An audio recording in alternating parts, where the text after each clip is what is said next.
Hi, David. Hi, David. Hello, how are you today? Doing great. And hi, Super. Erica. Can we see you? Great. Hi, Anna. Hi, David. Good to see you too. Great. We can start, I guess. Hi, everyone. I'm Anna from GreenGeeks, and thank you for joining us for today's webinar, How to Get More Out of Google with SEO Audits by our guest speaker, David Zimmerman, SEO coach at CuriousAnds.com. We're very happy to have you here, David, and I will introduce you in a couple of minutes. Real quick, I want to say a couple of words about Green Geeks for those of you who are watching or are watching the recording and not familiar with us. We're a 300% green energy web hosting provider, which essentially means we put back 3 times the amount of power into the grid in the form of renewable energy. And we have been recognized by the US EPA since 2009 as Green Power Partner. We offer share hosting, reseller hosting, VPS, and dedicated server. So now, a couple of housekeeping items for the webinar. The way it's going to work, David, I'll explain on your behalf.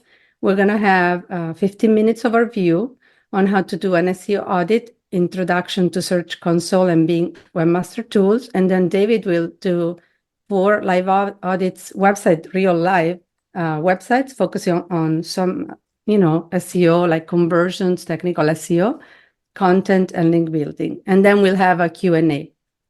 Also, if you have any questions that come up during the presentation, can you please put them in the Q&A so that David can be answering them at the end of this presentation. And as always, you're always welcome to chat in the chat room. Remember to select everyone if you want everyone to see what you're chatting about or discussing. And finally, we are recording this presentation. So if you have to step away, don't worry, we will send the recording to you in a couple of days. And one more thing, we have enabled live transcriptions. I think so, right, Erica? Yes. And you have the ability to enable them during the webinar by clicking on the show captions icon. And finally, I'm going to introduce Erica today from the GreenGeeks team. Erica, who will be assisting with the chat and the Q&A. Hey, Erica, do you want to say hi? Thank you, Anna. Hello, everyone. I am Erika Barbosa. I am from Costa Rica. I work in the partners team at GreenGeeks. And today I'm going to be assisting the chat. And I hope you enjoy the webinars today with David. Thank you for being here. Thanks, Erica. I'm going to say a couple of words about David. David Zimmerman has been consulting companies on their SEO strategies and tactics for over 15 years. He's helped everyone from publicly traded companies to mom and pop businesses. 8 years ago, David started his own SEO company in Charlotte, North Carolina, Reliable Acorn, and recently he launched www.CuriousAnds.com to share what he's learned about SEO best practices with others. So welcome, David, again.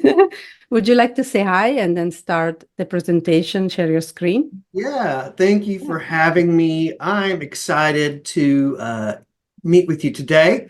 I'm going to be writing my mute button a lot, unfortunately, because I am fighting whatever this respiratory thing is that's going around. So bear with me. I have water and hot tea so I can get through this together with you. Okay. All right, can everybody see my presentation on the screen? Yes, we can see your screen. Thank you. Great. Well, it's great to be here with y'all. I'm just excited to talk about a couple of free tools that are really great for doing a web audit, especially understanding your website is it's ready for SEO campaign. Um, Google Search Console, Bing Webmaster Tools, these tools I think you'll learn today offer a ton of information, some of which you would have to pay tools to get. I always recommend anybody getting started in an SEO campaign, always start by working with the free tools. They're really good and there's a lot of information out there. I'm convinced that some of these SEO companies make a lot of money from people who pay for their SEO tools and don't use them because they don't know how to use them. So start here with Search Console and Big Webmaster Tools. Eventually, you might have to upgrade to something else, but this will make you go a long way. So when I think about SEO, I like to break SEO into 4 basic important ideas. There's a lot of confusion about SEO. The word, the acronym SEO, search engine optimization, is really about helping the search engines understand our site and connecting with our customers through the search engines. So it becomes very mystical and magical, but it really just comes down to 4 basic parts. Number 1, can we measure it? We got to make sure we know what is happening as a result of our SEO campaign, or really any web marketing efforts we do. This is the advantage of web marketing, is we know what happens. You know, we're not buying a big expensive billboard on the next to the highway, hoping a bunch of people see it and come to our business. Like, we get to know how many people found our website and what they did when they visited our website. That's really the power of this kind of marketing. So we got to make sure we set things up to measure them properly. The second thing we need to consider when it relates to SEO and specifically is the crawl. And by that, I mean, can Google, which ultimately is just a computer program, can it read our website? You know, we can have the best beautifully designed, SEO optimized website, but if Google can't read it, it doesn't help us, right? So we need to make sure Google can read our website, and that's what I mean by number 2, crawl. 3, we finally get to what most people think of when they think of SEO. The third part of it is content. You know, I had a friend a long time ago say, David, you know, I don't need any SEO because I can add my own meta tags. Well, hey, that's cool, but there's a lot more to SEO than like keywords and sneaking stuff like that and content. First, we got to measure it. We got to make sure we crawl it. Then we finally get the content, and it's not just about like meta tags and stuff like that. And then finally, what makes Google distinct from other search engines and made it the market leader by far is that it doesn't just consider what's on your website when it decides which website is the best answer to a customer's query. It looks at what other websites say about your website, and they call that links. So these are the 4 elements to SEO. And so these are the 4 elements we're going to audit with our websites that have so graciously volunteered to be victims. I mean, big examples. So let's start by talking about this measurement concept.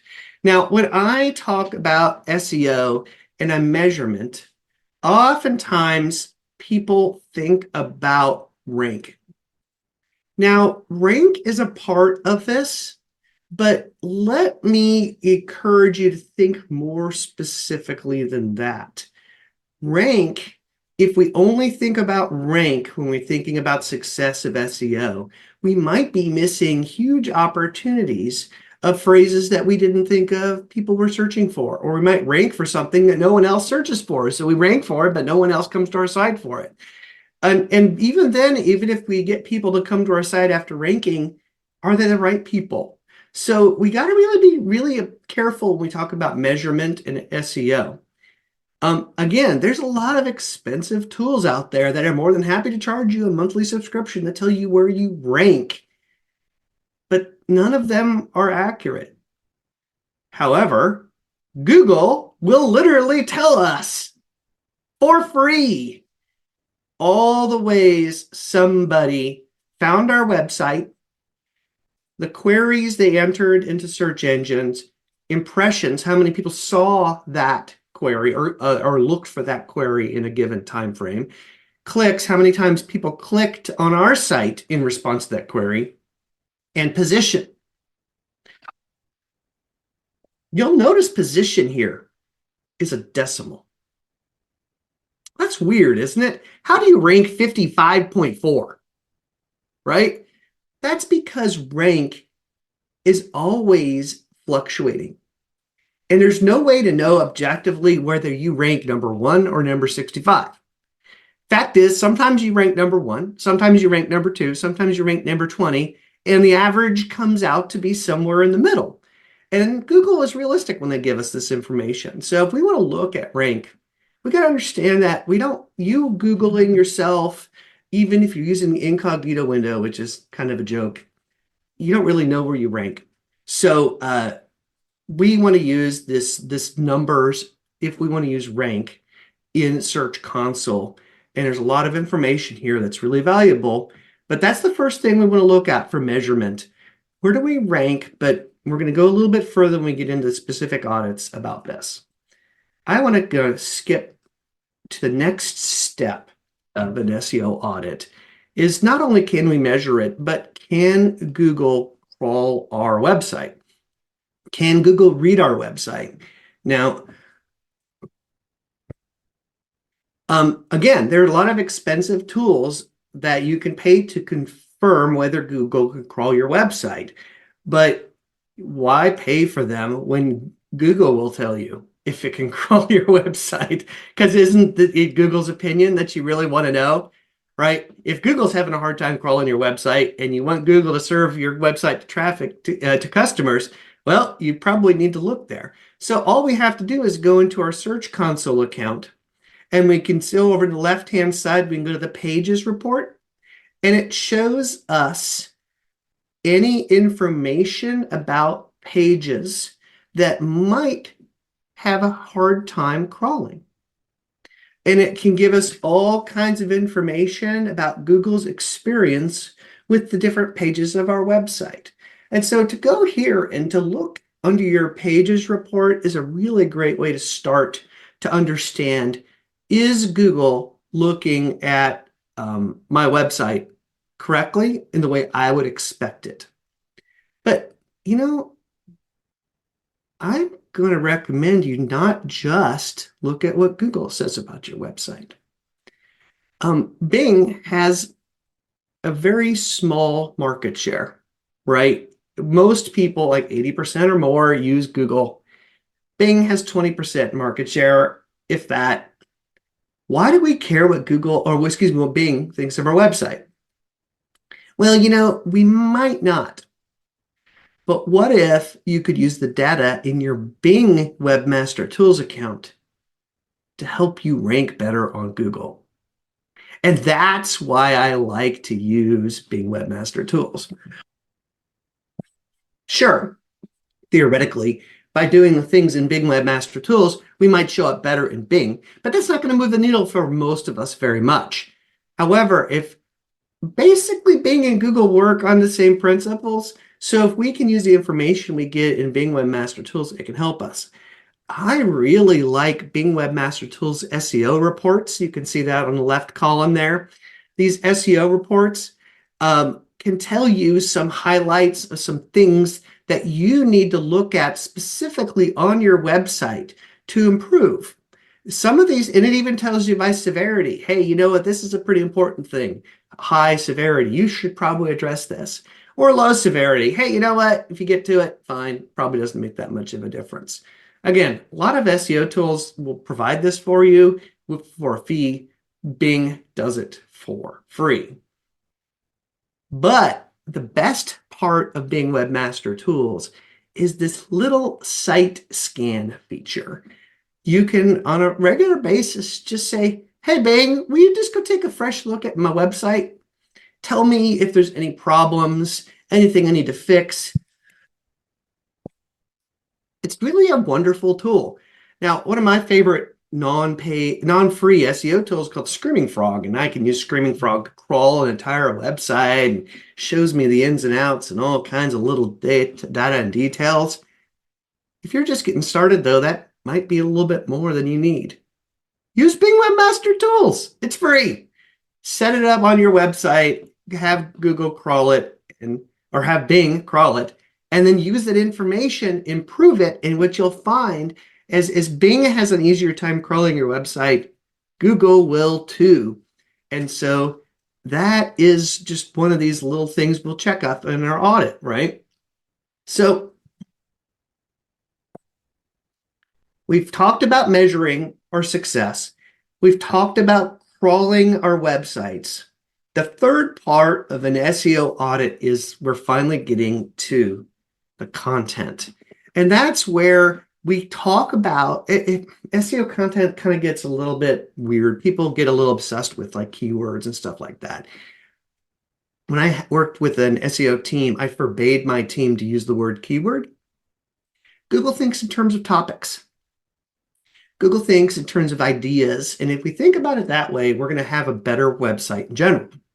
However, we still need to speak our customers' language. In other words, we have to do good marketing. Like if you go and you could produce a wonderful piece of marketing and you say everything but what you're about, nobody's going to understand it. And so nobody's going to know, even if they came to your website, what you have to offer. The same thing's true with SEO. Google comes to your website. If you don't talk about it in the ways that your customers are talking about it, Google doesn't know which customers to even send to your website.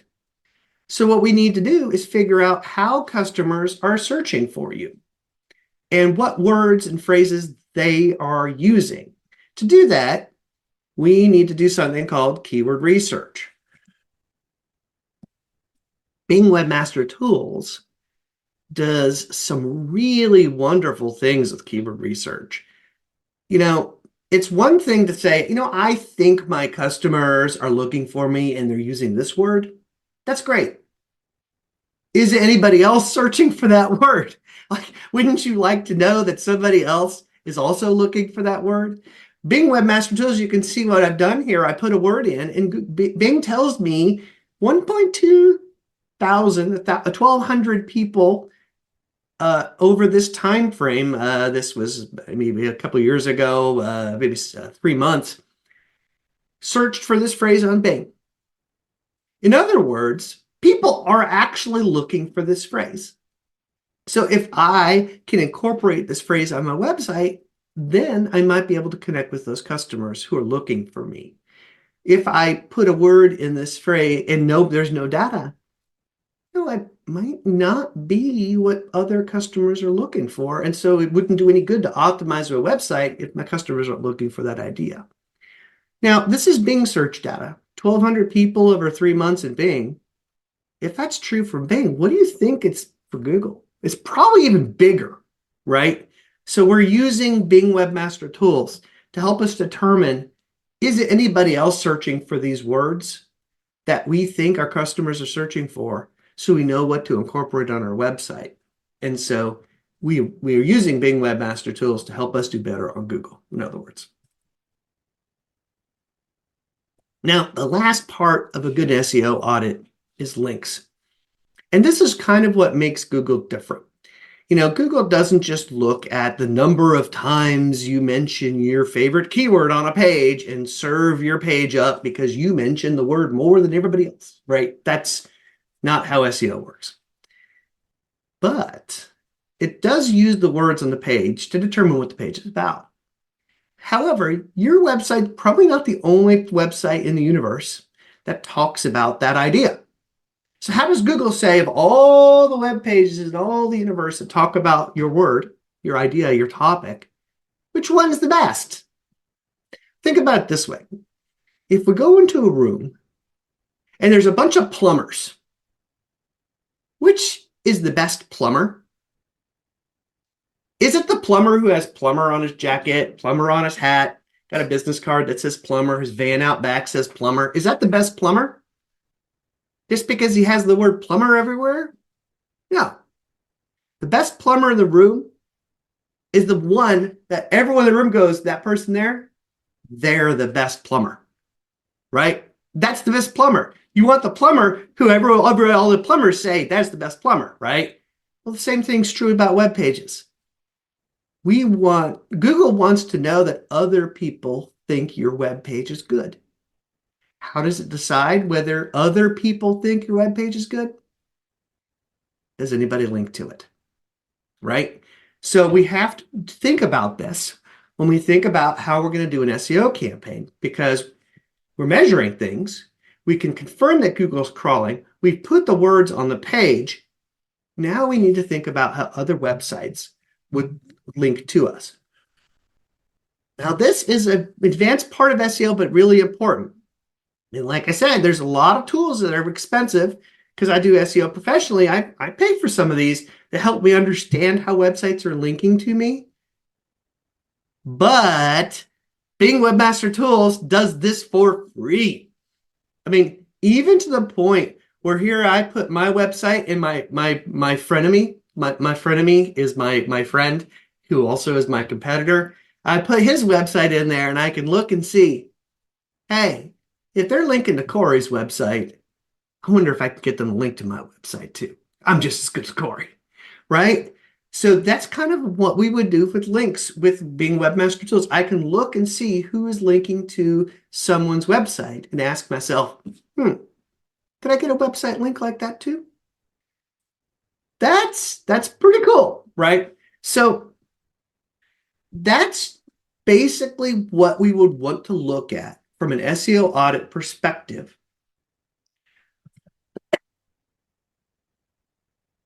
Sorry, I think I missed the mute button there for a second. We want to make sure what we're doing makes a difference. We want to measure it, right? Second, we got to make sure Google can crawl our website.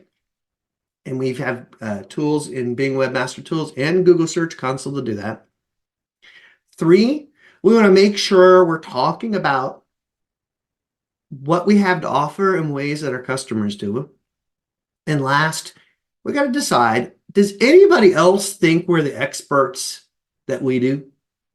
And that we measure that based on how people link to our website. So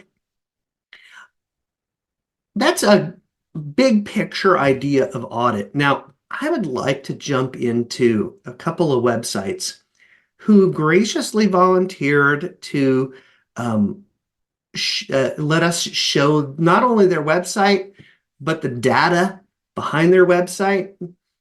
Now, let's have a little disclaimer here. First of all, if any of us were so bold to take off all our clothes and show ourselves in front of the entire audience, like, let's give a lot of respect for these people. Like, they're being very vulnerable here, right? They probably are going to be really, props to those who volunteered.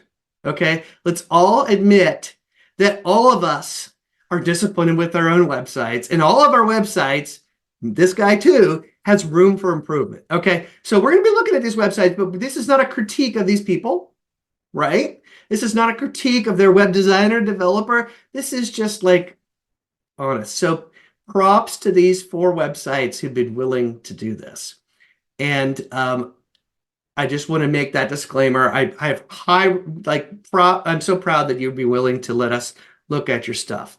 So let's take an opportunity and look at these 4 websites who have so graciously volunteered. So the first one I would like to look at is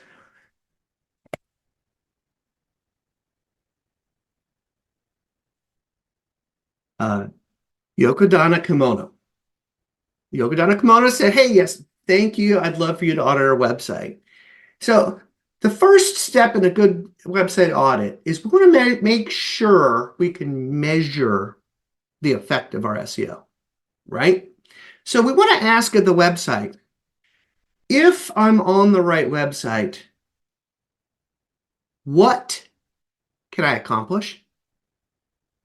Well, this website provides wholesale vintage Japanese kimonos for women in bundles in vintage kimono fabrics. Okay, so clearly, if this is a product I'm interested in, they ship it from Delaware, I have prices. What they want to do is sell something, right? That's their goal. And so what we need to do, if we're this website, is we got to make sure when you go and you find a product, you can add it to the cart and you can check out. right? That's what this website wants to accomplish. Sorry, I just messed with your analytics. But I think you all get the idea. This is what this website hopes to accomplish. And so the step one's passed. They have accomplished their goal. We know what. And so what we want to make sure is we're using Google Analytics on this website to measure every time someone makes a purchase. So we can then know, hey, you know what? Not only did we rank, but we got traffic, and that traffic produced a sale, right? So we want to measure, and that's what we want to look at for that. Now, I'd like to look at another website in light of this idea. Let's look at Mike's website. Mike is a tutor. Teaches English, ESL, science. Like, this is great. Mike, props to you. Like, this is a great business. I'm excited for you. Like, this is great. So if I need Mike to tutor me, what do I need? Well, contact me. I need Mike to help tutor me, so I'm going to fill out the contact me form. Mike's also got an email address here, right? I can email him here. I got a phone call, and if you hover over it, you can see if I'm mobile, I can click the call. Like, that's what Mike hopes to accomplish for visitors of his website. So Mike just needs to make sure that he's measuring every time somebody fills out the contact form, clicks the email, or clicks the phone call. This is what Google Analytics is really good for. We didn't really talk about Google Analytics, but it's another free tool that helps us measure interaction with the website. But that's what we'd want to accomplish. If I'm Mike, I want to accomplish measurements of contacts, right? Okay. Let's look at the next example. Where are you? Oh, let me stop my share for a second. There we go. Oh, no, I don't want to share that one. I want to share this one. Okay, here we go. The is if so. Okay, so if I come to this website, I want to master the art of sewing. And I can join a sewing workshop and unleash my creativity with join now, right? That's what I want to accomplish. If I'm the owner of this website, I want someone to join, right? So I want them to start learning, right? I can select an option. I can add to cart, right? Okay, so we can see what we want to measure on this website, right? And so we're already past the first part of the audit. There's some goal we're trying to accomplish on this website. And so we just need to make sure we can measure how many people sign up for a class to do this, right? And that's what we want to accomplish on this website. We just need to make sure we measure it. Now, finally, I would like to introduce our last contestant.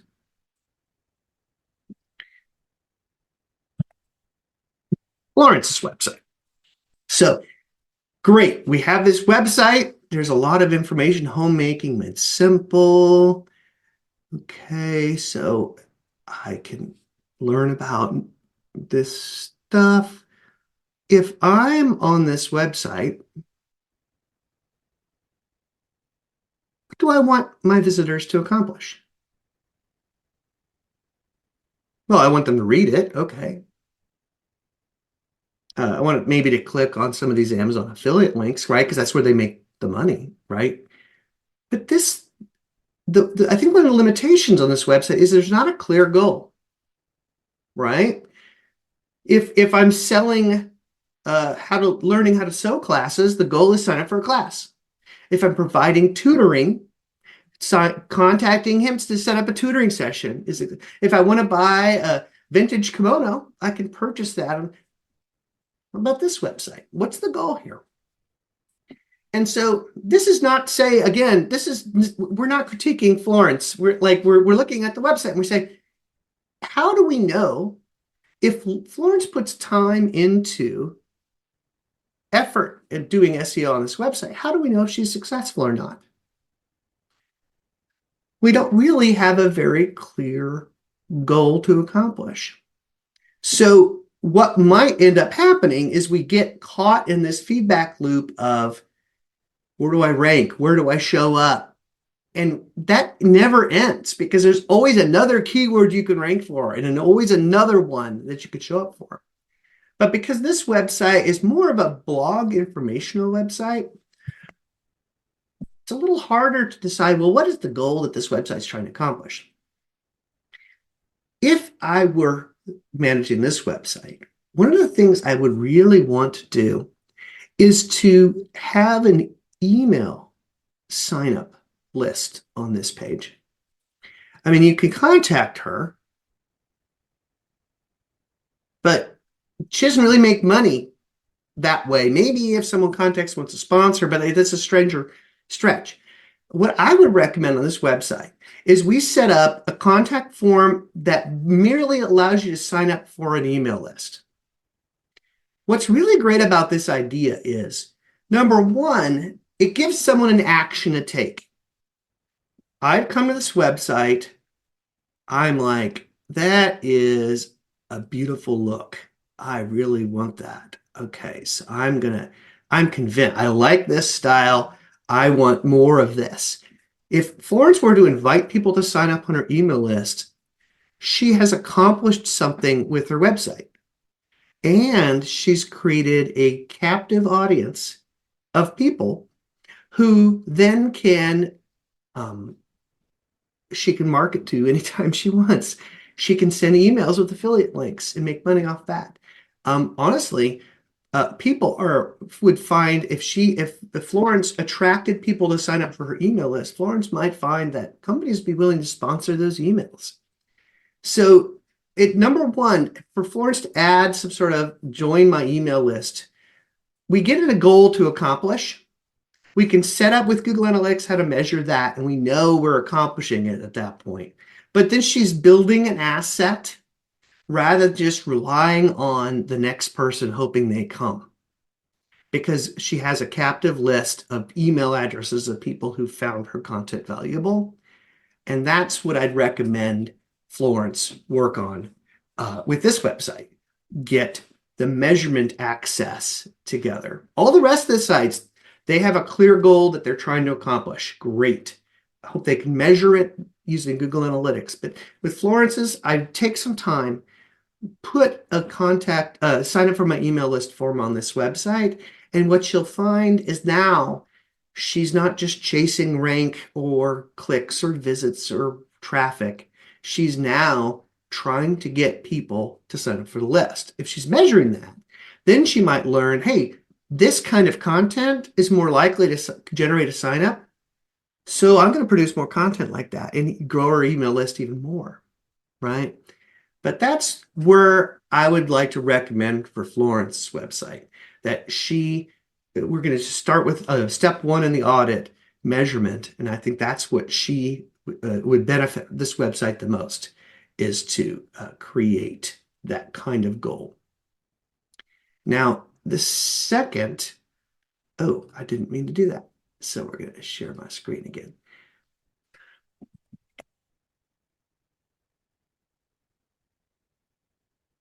The second part of an SEO audit is not only to determine how we can measure our goals, but can Google crawl our website? And to do that, I've shown you a couple of really great tools in Search Console and Bing Webmaster Tools.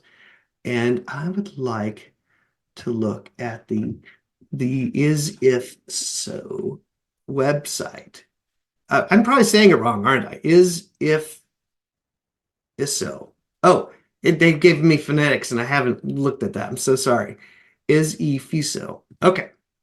So let's look, and we got permission to share this information. This is none of our business. So again, props for being vulnerable here. We can go into Search Console and we can see all kinds of information. We've talked about the performance, right? This is part of the measurement review. You know, okay, like getting a fair amount of clicks. People are showing up, finding this website. Super, super, that's great. Like, yay, people are finding this, great. Can we get some more? Well, let's look at the pages report. Huh. Look at what Google's telling us. There are 666, let's not be superstitious about this, pages not indexed by Google, but 97 are indexed. That's really interesting to me, isn't it? So the cool thing is Google tells us exactly why. So let's look at why pages aren't indexed. Okay, well, one, some pages have a redirect. Okay, well, that kind of makes sense. If you set up a redirect from one page to another, well, that means you're telling Google, don't go to this page, go to that page. So Google's saying, hey, you know what? On 154 pages, it encountered a redirect, so it's just not indexing the page that had to redirect. Well, that's actually fine. Nothing wrong with that. That's what we'd expect, right? Let's sort by number of pages, though. Crawled, currently not indexed. Interesting. So there are a significant number of pages that Google has crawled, but has decided not to index. If we click on this, we can see what those pages are. The top one, last crawled, again, crawled, not indexed, was 2 days ago. This is a category page, but it's the feed page. So if you have a WordPress website, this might look familiar to you. Basically, if you have comments enabled on a page, your WordPress website is going to give you a feed of all the comments on that page if someone wants to subscribe to that page and keep up with the comments. Well, we kind of don't want the feed indexed by Google. We don't want Google to serve our RSS feed to people. So in other words, Google has seen this RSS feed, but has not indexed it. Good. Thank you, Google. Thanks for not indexing that page. This is what we'd expect. We can go through these. There's an image that Google's crawled but not indexed. Okay, that might not be the end of the world. Image, feed. We can actually just kind of go through here. And that's kind of the part of the process here. We're just literally going to go through each of these steps and just say, is that what we expect to happen? And as we look through here, we're seeing, you know what? This is what we'd expect. So this might sound bad. Oh no, 349 pages, Google's crawled but not indexed. But if we look at these, well, we kind of don't want Google to index them anyway. So that's okay. Turns out nothing's a problem. Page redirect, right? We talked about that. Alternate page with proper canonical tag. Now, we don't have time to literally go through all this on every website.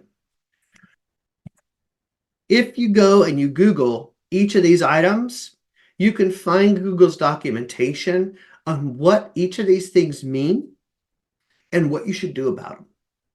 But what we're really doing with going through this feed is to say, is this what we expect to happen? Right?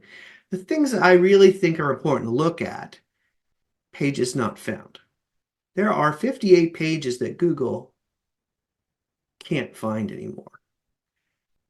There's an image that's missing. Okay, well, if the image is gone, it's gone, right? That's kind of what we expect. There's some sort of page, CDN, CGI challenge platform. That's interesting. See, I can look at this little magnifying glass. I can click on that. I can learn more about this. I can learn a lot of information about this. This page is not in the sitemap, meaning a sitemap's a list of pages on the website. This is not in there, but Google found it by going to the blog page and from the privacy policy page. And apparently there is a link from these pages to this page. So what I'd want to know if I was this website is this page supposed to be live or not? Right? But that's really kind of not even the biggest deal. There are some odd things with Elementor in here, right? You see the URL has Elementor. But we want to review all of these just to say, are all these pages not found, meaning these pages don't exist anymore? Is that what we'd expect them to be? If they are, then Google's doing what it's supposed to do, right? But we want to review all these. Now there's a server error. That's something that might be worth looking at. Oh, wait, we're going to sort these by most common. But, let's look also in Bing Webmaster Tools. If we go to the SEO and go to the SEO reports, we're getting a little different information here. In fact, this is actually looking pretty good. There are no high issues. There are no moderate issues. There are no low issues. So things are looking really good here, which is great to know because, I think when people first encounter this report, they kind of feel bad about themselves. Oh my, that looks terrible. Bing's actually saying it's really not that bad. There's a minor issue. But if we go here and we did a site scan, I did this when this website first gave me access to the site. And I tried to crawl their website. However, there's an error. Google in this case, it's Bing, was unable to crawl this website. That might be a problem, right? But Bing tells us what to do. What is this issue about? How to fix it. If I was this website owner, this would be something I would want to make sure I can figure out. Now, I might have to speak to a developer to figure out the technical aspects of why when this website is being crawled, we're getting a 404 error and this is not able to do it. But this is something that we need to check on to figure out why is Bing unable to crawl this website. I would look through all these issues. They're not errors, they're issues, and confirm that this is exactly what we'd expect to happen. But that is the second part of a good SEO audit, right? First, we want to measure things. What is the website trying to accomplish? Second, we want to look at the crawl. Can Google or Bing can they read the website and how are they interpreting it? And from that, we can then take some actions. The third step, again, people skip the first two steps to get to the third step when they think about SEO, but that's not the best situation. Sorry, I'm trying to prep here for a second. There we go. When we talk about content, this is a pretty important part, but it's the third step. Again, we can have the best content, if Google can't read us, or we don't have a clear goal of our website, it's not going to help us. So let's get to Mike's website for a second. And all right, well, we've determined he has a clear goal that he can measure, right? Contacting him, great. If I need a tutor, I know who to contact. Let's look technically at what's going on. Performance. Ooh, we're not getting a lot here. No one's really finding the site. Okay. Measurement, first step of the audit, right? People aren't finding the site. Let's see what we can figure out. Next thing we do, we say technical. Are there any technical problems on the website? Nope. Google's indexed a page. is not indexed in the other pages, right? Bing Webmaster Tools. Let's look at these. Okay, well, for impressions, not getting a lot from Bing either. Go to SEO reports. Oh, there's an error. Okay, missing. The description's missing in the head section. Okay, all right. Site scan. So this is interesting in that Mike's website is able to take the scan, unlike the last website, which had a problem, right? Well, we got some things, and this is telling us what we need to do. We need a meta description on 14 pages. An alt attribute would be beneficial to be added to some of these pages. We have more than one H1 tag on 8 pages. We can click on that. We can find out which pages have more than one H1 tag and what we should do about it and how to fix it, right? But what we're seeing is there's not a lot of real technical problems. So what's the real issue here? What's the problem with Mike's website? Why is Mike only getting a handful of people maybe seeing it? Now we get to the content part of SEO. We've ruled out there's not a technical problem with this website. Google's not having a hard time crawling this website. We have a clear goal, so it must be a content issue. And so, Mike, it's worth asking the question, how are our customers looking for us? And are we talking about ourselves in a way that our customers are searching for? And that's why we would want to go to Bing Webmaster Tools into their keyword research. So one of the things we've learned Mike does is ESL. He's an ESL tutor. Oh, all right. In the United States, at least, if we click on that, we can limit ourselves to the United States. 53 people in this 3-month time period searched for ESL tutor. So that's great. What about tutor? Oh, tutor. Ooter. I don't know what an ooter is, but a tutor is what Mike is. 6,000 people search for tutor in the United States alone. Now, Mike happens to not I believe, San Francisco Bay Area. So he might not be able to help everybody in the United States. So, but what we are establishing is a word like tutor might be a way that customers might be looking for what Mike has to offer. And so what we'd want to do is kind of, if I was Mike, I would go and ask myself, how are some ways people might search for me? Go to this keyword research tool. What are some other things? How about this? Science tutor. Interesting. Bing does not have enough data to show science tutor. In other words, it doesn't look like a lot of people are looking for an idea of a science tutor. In this case, I might broaden it to say worldwide, even though Mike is limited.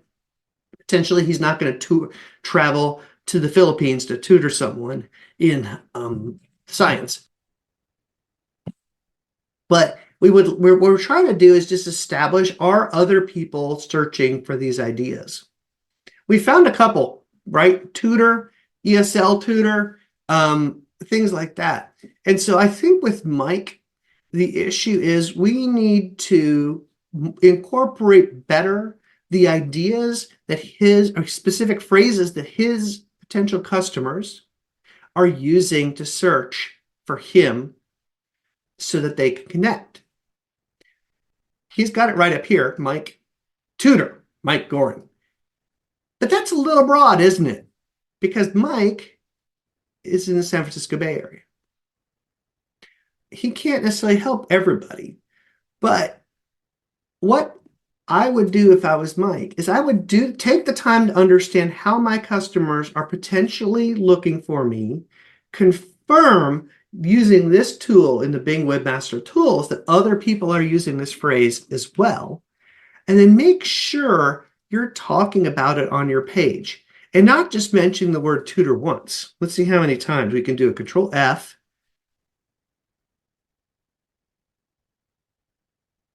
All right, so he mentions the word tutor 8 times. Tutoring. Okay, but let's San Francisco twice. Okay, so he's talking about what he has to offer, but it might not be enough to stick his teeth into. Now, a couple of important things is to be very specific to our customers. Mike is definitely a tutor. That's true. But I would make sure front and center, I would state that I'm a tutor in the San Francisco Bay Area. One of the things too is we know that people are looking for ESL tutor. I think it might be worthwhile to have a dedicated page talking about ESL tutoring in the areas that he is able to serve, right? Rather than just kind of mention it on the homepage. Also, a little trick, the title tag. See up here in the tab? This is probably one of the most important places to include our keywords that our customers are looking for. And Mike has a variation of that. Mike Gorin tutoring home, Mike Gorin tutor. But he's leading with his name, and there's extra words in there. So it might be more beneficial to make the title tag, tutor in San Francisco Bay Area, Mike Gorin, right? Leading with what it is you have to offer so that he can be found by people who don't have to know his name first. And it can be found by people that are there, that are not necessarily know him yet. As he does this keyword research, he might learn, like I'm suggesting with the ESL, he might need some additional pages on his website in order to talk about some of these other topics. Let's just go here real quick.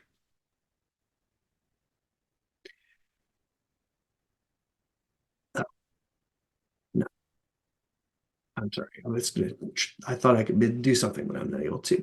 But as he goes through this keyword research process, he might learn some new ideas that he needs to talk about on his website. And that might mean he needs to have new dedicated pages on his website talking about his specialty with ESL, his specialty with science, if he can figure out how his customers might be looking for the value of a science tutor, and make sure to include this idea on pages. Because what we want to do is have a page per topic and not try to have one page that does everything. A focused page on a particular topic, maybe a focused page on ESL, a focus page on science tutoring, a focus page on just tutoring in general. Like that would be a better way to kind of organize things, making sure he's talking about it on his page so that when his customers are looking, they can find it because Google will be able to better understand what Mike has to offer. So that is what we would recommend for Mike's website. So we've talked about measuring, talked about crawling, talked about content, and now we're going to tie this up by talking about links to a website. And I've already kind of given you my favorite analogy to describe why links are important. But I want to kind of look at this website for a moment and just say, okay, well, let's run through our little audit process here. We've established we have a goal, right? A goal is purchasing off this, and hopefully we can measure that with Google Analytics. We see, wow, like we're getting a really good amount of traffic here. That's a really nice traffic from Google. A significant amount of impressions. People are finding this website. Congratulations, that's an achievement. Good job. So let's look at the crawl. Let's look at the pages here. Oh, look, 2,000 pages indexed by Google. That's great, isn't it? Right? Yeah, there's some that are not indexed. That's pretty standard. We've already established that because kind of some of these pages that aren't indexed are kind of what we'd expect. Again, we might want to review some of these, especially the 404s, and say, are these pages that we do expect to be what they are, or do we need to take action? You know, we could go into the SEO reports and we see, oh, like no problems with this website. Everything's looking great. The site scan of 443 pages crawled, 17 errors. I mean, no big deal, like nothing huge. There are some pages blocked by robots.txt. We just want to confirm that those are doing what they're supposed to be doing. Keywords, like we're clearly doing everything there because we're getting a lot of traffic, right? We're measuring and seeing the traffic. So with this website, everything is going really well. But what I would do with this website is I would try to see if I could get some links from other websites to my website.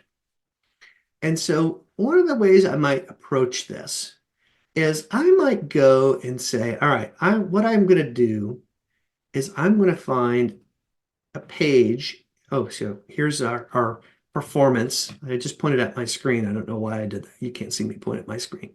I can look and say, all right, so kimonos. Wow, not getting clicks for kimonos, but there's a lot of impressions showing up. The average position 65. Again, it's average, so we're not too worried about that.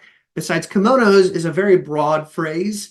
It's not necessarily going to, people searching for kimonos don't necessarily want what this website has to offer, right? This website's very specific, vintage kimonos. They're offering fabric for kimonos. They're not just telling you about what a kimono is. So it's like not bad that this website doesn't rank for kimonos, right? It's okay. I'm doing this because what I want to do is I want to go into the keyword research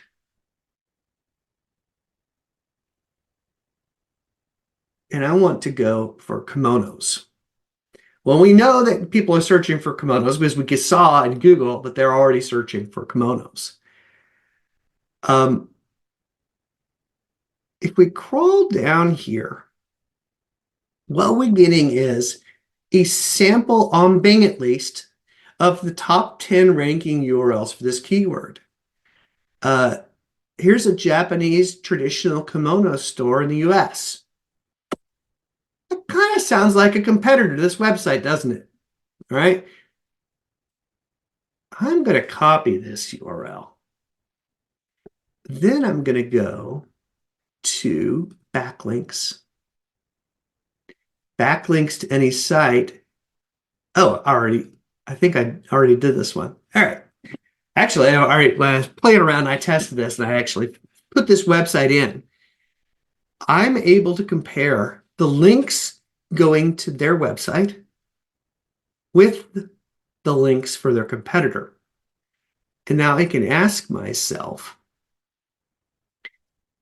if they get links from these websites, could I possibly get links to my website as well?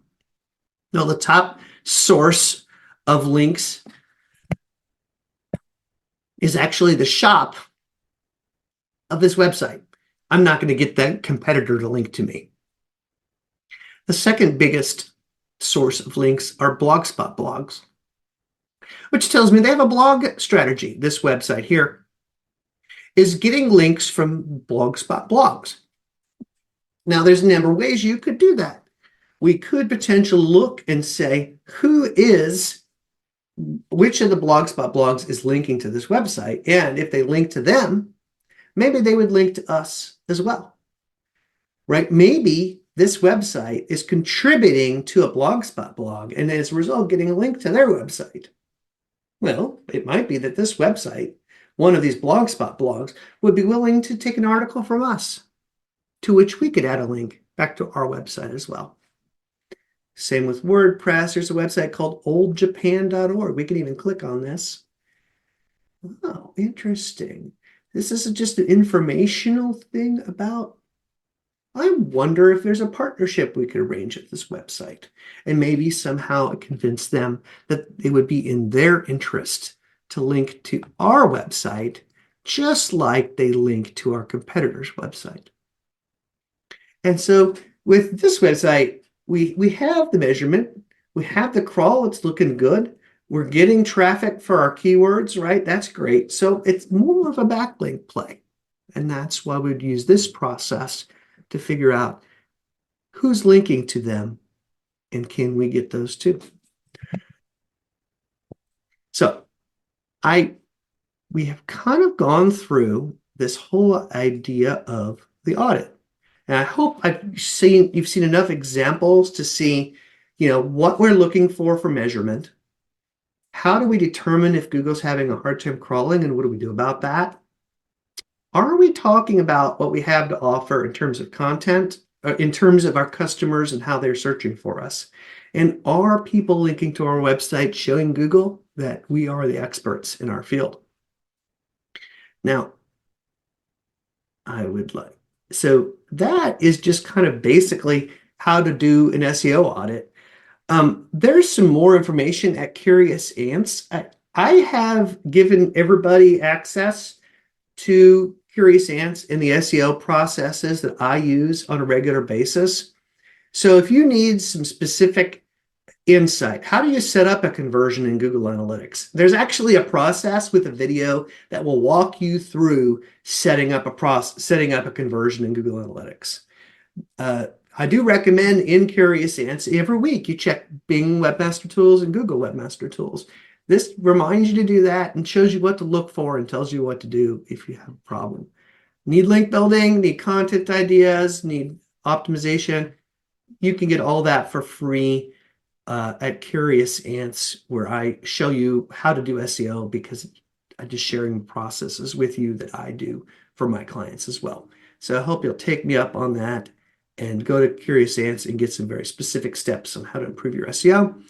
But I blew through this. I'm going to take a break and pause myself so I can drink a water, but I'm happy to take some questions here in a sec. Yes, thank you, David.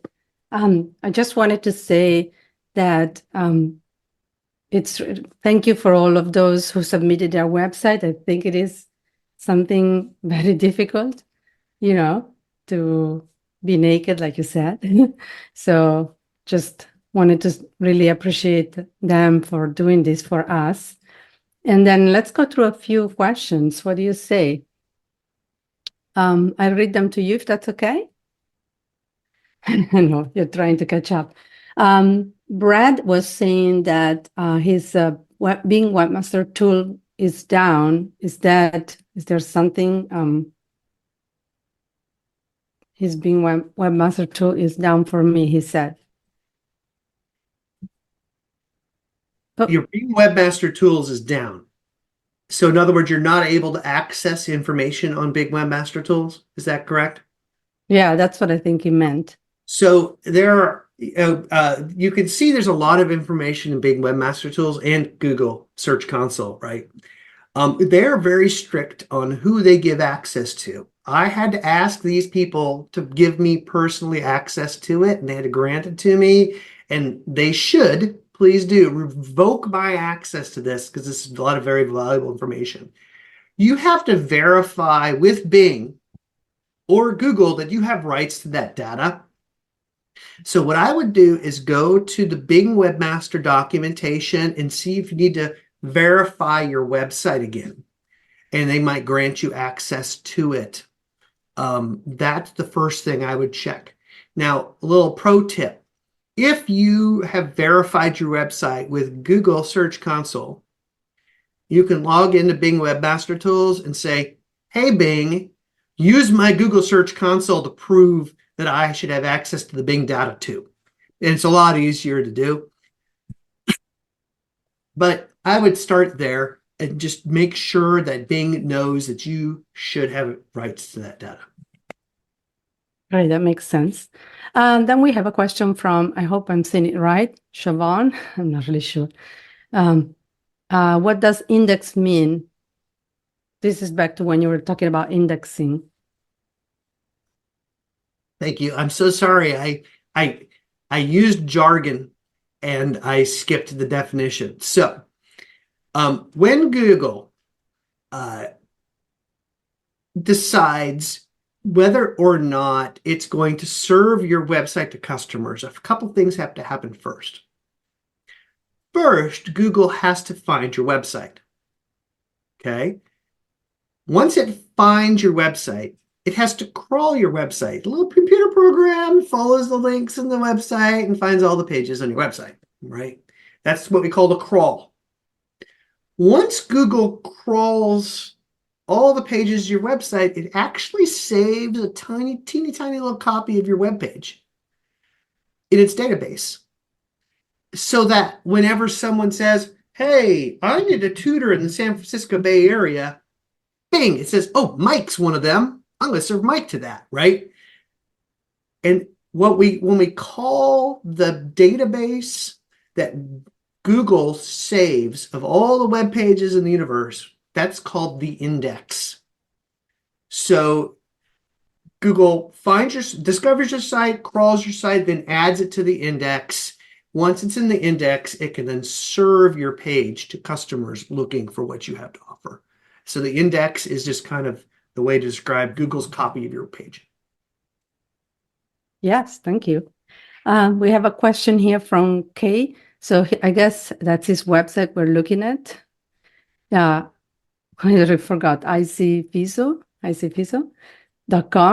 You identified all the Elementor pages were being indexed. These are internal Elementor pages and they're live, but they're templates. So not sure why they got indexed. Should they restrict these pages via rank math? Let me take a look at that real quick. So we are in this website, not found is where we found them, right? And these are the Elementor library pages. So let's take a look and see if we can figure this out real quick. We're going to use the magnifying glass to look and see where Google's find it. All right. This page is not listed. Is no sitemap is listing it. It's not even finding it from a referring page. So Google's not even telling us how it found this URL.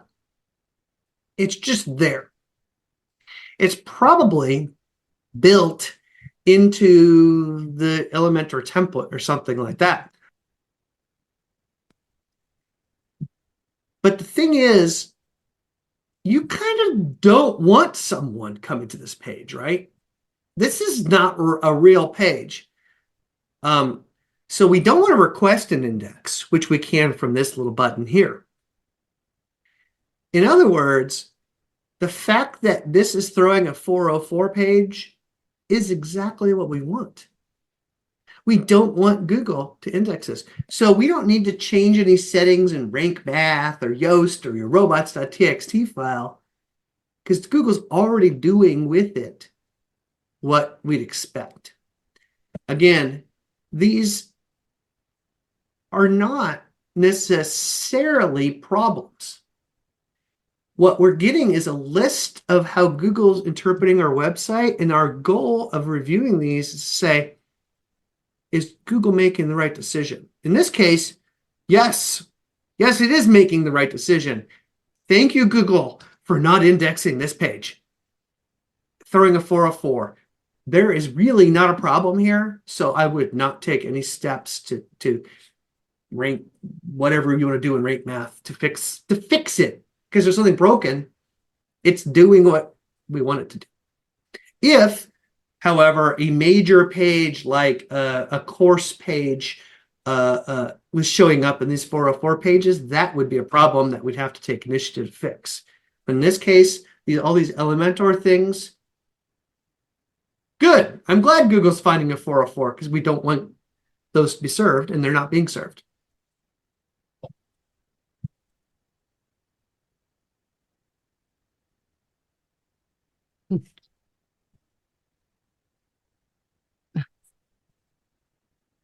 Were there any additional questions that people were asking?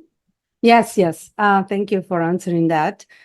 Kevin is asking, do post and pages have the same weight in terms of SEO? More a generic question. Yeah, could you say it again? I'm sorry, I coughed. Oh, right. sure. Do posts and pages have the same weight in terms of SEO? Yeah. Posts and pages is a WordPress nomenclature, not a Google nomenclature. WordPress will call different kinds of content post in a different content page, and Google does not care. Now, I will say that,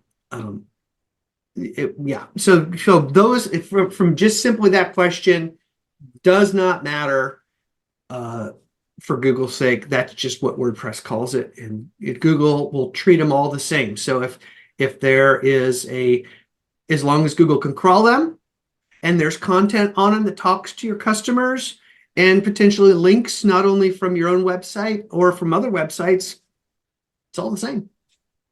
Makes sense. Thank you. We have another question real quick. I know we're running out of time. From Kay, whose site you just audited, EasyFizo.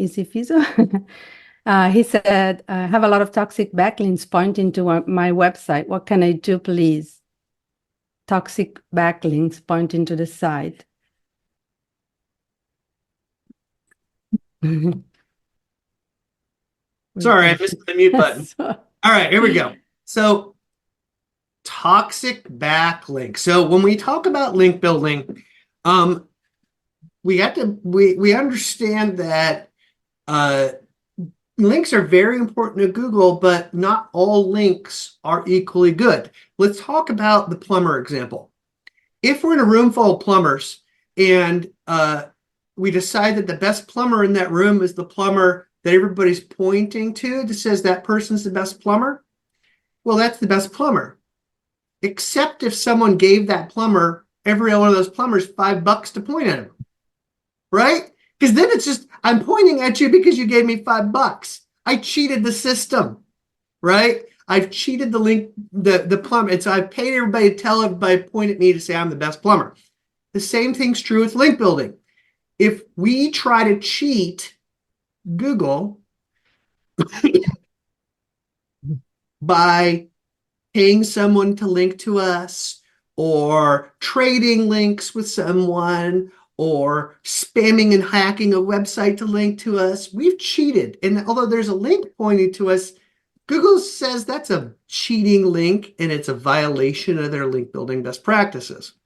So we got to make sure before we do link building to Google, link building schemes where Google will tell us the rules of what is acceptable in link building and fair and what is cheating and not fair. Now, I say all that to say, when people hear about link building, sometimes they cheat and they're tempted to cheat. And sometimes they will build links to their website before they know whether what the rules are. I'm not accusing this website of doing that. Although when we learn, sometimes we learn that, oh, we shouldn't have done it that way. Now, if that's the case, if we are ever in trouble with Google for violating the rules, we can go into our Google Search Console account. We can scroll down to Security and Manual Actions. Click on Manual Actions. This is where Google will tell us we cheated. Okay? Where there's a violation of link building practices or another violation. There's several other violations.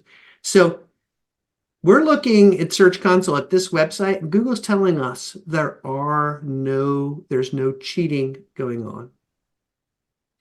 In other words, why does the owner of this website think they have bad links? Google here is saying, we don't see any bad links. The fact is, a few years ago, Google basically said, we're going to ignore when we think someone's cheating. And they did that because if you think about it, if you really want to be mean, you could build bad links to a competitor and get their website banned from Google. Boy, that's terrible stuff. Google's like, no, it doesn't work that way. It doesn't work that way. We're going to ignore all those links. So by looking here, this is the definitive place you will find whether Google thinks you have bad backlinks. And this website, there are no issues detected. So I would not be concerned about any links that you might find. Now we could go to backlinks in Bing. And we can see there are several domains. I am not going to click on one that says naked in front of everybody, but these are the links that the domains that are linking to this website according to Bing.